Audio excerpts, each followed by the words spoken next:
deals that they had working on all fell apart, and they had to quit. But this is what I do my everyday playing with.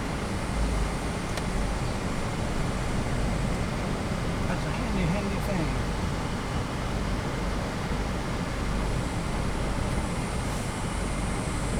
What kind of stuff do you use it for? I'll show you in a minute. Okay. Clear that land like that on here. That's Edwards Mountain.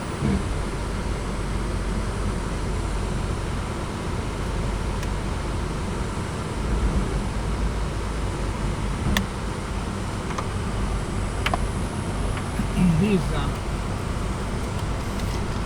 wild walnuts. I graft English walnuts on those wild walnuts, and they feed the squirrels. I don't ever get any of the nuts because the squirrels like them better. But this is the one that I grafted right in there. That's English walnut. All of that is English walnut grafted on wild walnuts, and they have them big old nuts about big around all over. But they're all gone now, and the squirrels have already taken them all apart. But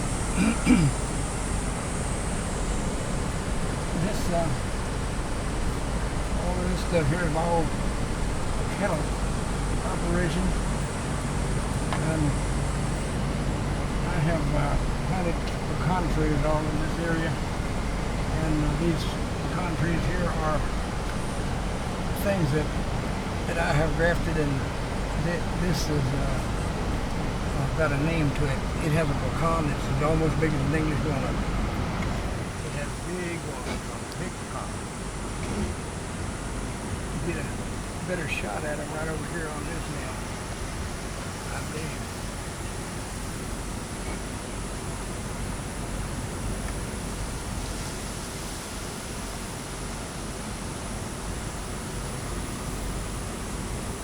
This is the first dam that I ever built when we got our old bulldozer.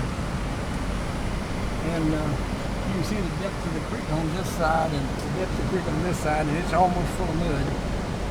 It's almost filled up with mud.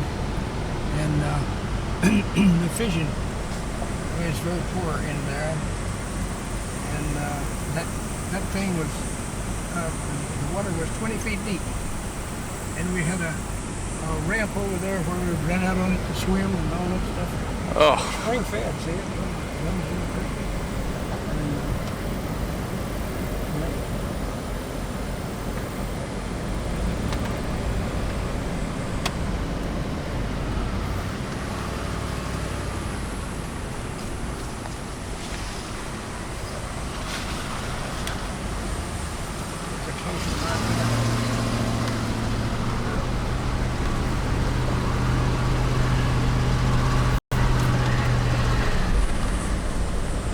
You ever make jelly or anything out of the fruits on the cactus? Yeah. Oh yeah.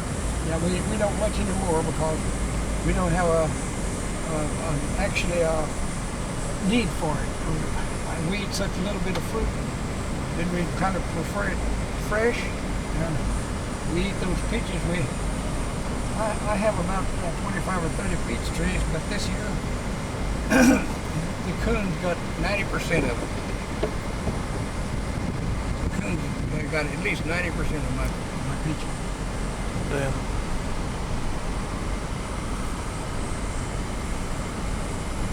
The best dam that was on this ranch wound up in my brother's half of the property. But when you divide something, well, you got to be fair. And I lived up here on this end, and there couldn't be no way that I could. I built all the dams myself. He didn't have a thing to do with building those dams. He had got another type of construction when he got grown, and he and I didn't work together for years. And he lived over there, and I lived over here, and I did all the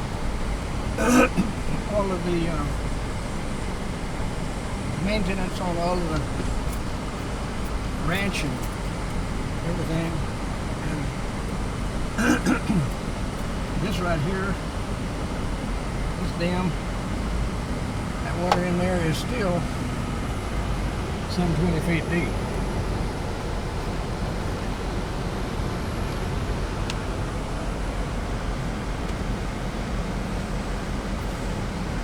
put you on the side where you can get a shot.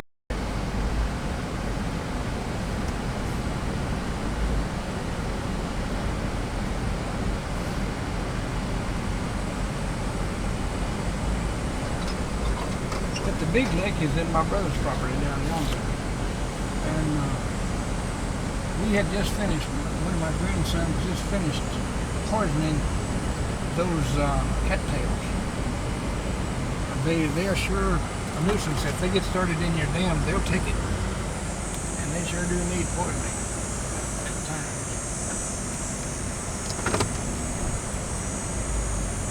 How is it that they take the dam? Do they erode at it? They just crowd out the other stuff. The first thing you know, you won't have nothing. You can't get in the water for the cattails. My grandson built that ramp. My old ramp is right across the creek over there, and it grew it and washed away and everything. And one of my grandsons just got through building that ramp this last month, fixing it so that they can play in it. They didn't take much interest in the thing for a while, but then their kids getting old enough now, the great grandkids are getting old enough now that they love to get down here and run, jump off the ramp and scream and yell. And I've got an old outhouse out here, and I pulled an old camper down here that I need to just pull off and burn up somewhere because nobody can't use it because you know, after it's sitting there and nobody's in it, you don't know what kind of spider. Yeah. Or it's ants and all kinds of stuff, you know, that you just can't use it. If you don't take care of it, you can't use it.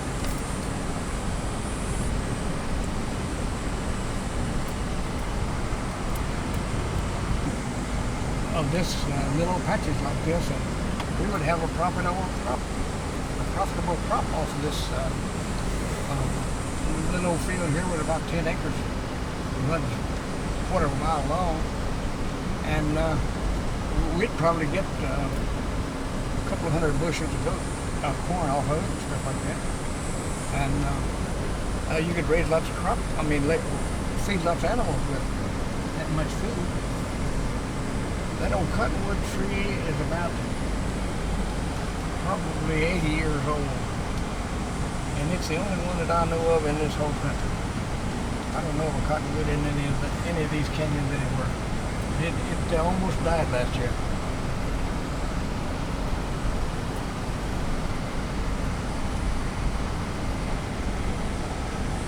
Yeah, I've never seen one either.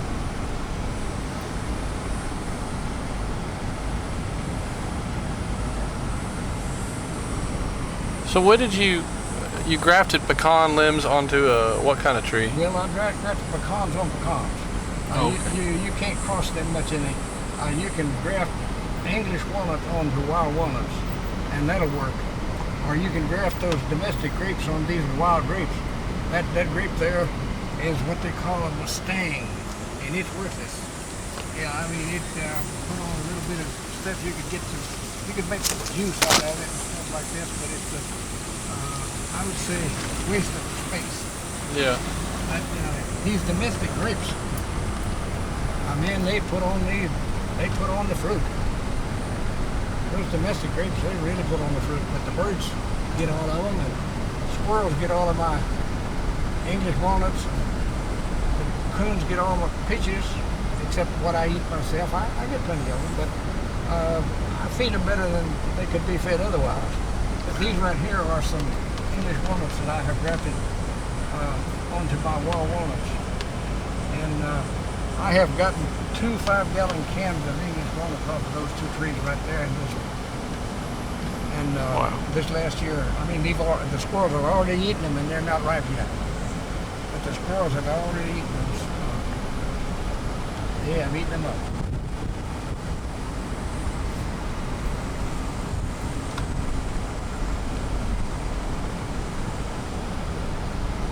Wild cherry. And I have tried all kinds of things to graft on those wild cherries to make a good domestic fruit, and I can't ever get anything to grow. And nothing grows on a wild cherry. I picked up that old tree. Yeah, I hear that. You want me to grab it? I've been wanting to drag it out of there for a long time. I got it out there. I'll probably have to pick it up another time or two to get it out of there. But anyway, this pasture here, I've got two pastures right in there that are about 100 acres each, and I rotate those cattle. And these pastures right here that we're driving in, this one will got creek water. They can go to creek water. But I have some pastures that I can't go. I can't go to the creek for water for some of those pastures, and I built a whole bunch of those little small dams, and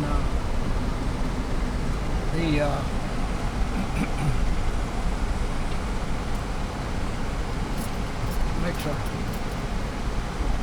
a good thing for the deer and turkey and various other animals. Right. Just about all of them are registered.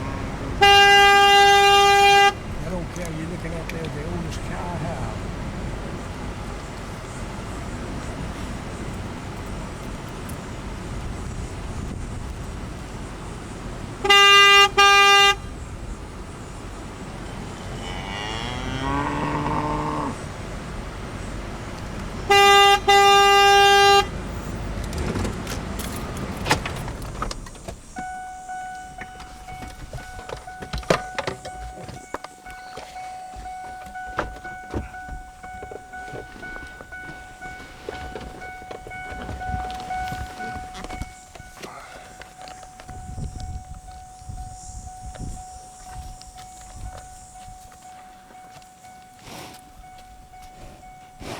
I don't have anything for you, but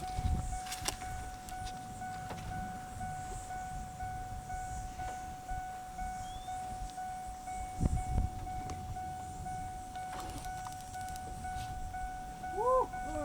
Hello, Pappy. Well, you come down to see your friend. Everybody's your friend as long as they got a cue. As long as they got something green for to eat. Yeah. Yeah, get you something to eat here.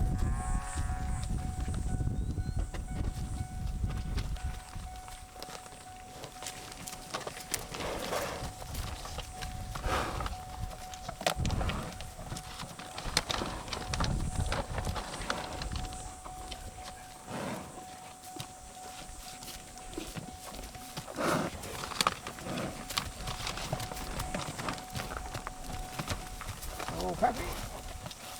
Old Pappy. He's about 2.5 years old.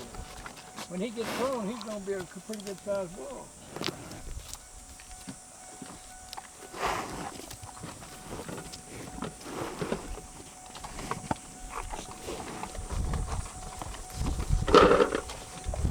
Since this rain, I bet he's put on 400 pounds. He was a little bit raw bone before this rain.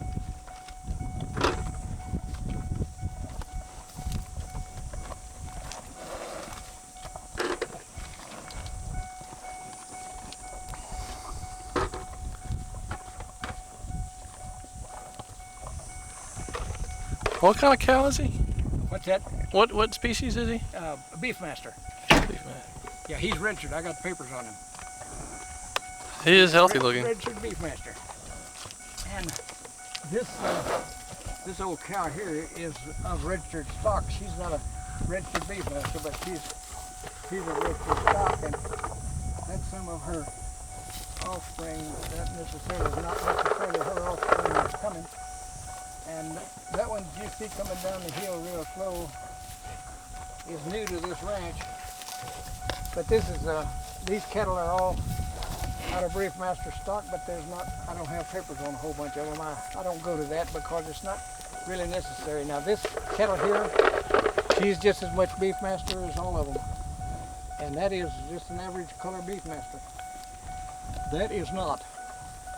That thing right there is a half-breed Hereford. And of course that's a good cattle, but that's a half-breed Hereford. She's out of a Beefmaster bull, but her mama was pure Hereford. Bull's looking for more now. Yeah. Well, you ain't gonna get no more, boy. We're gonna wean you right now. You get no more. Yeah, no more.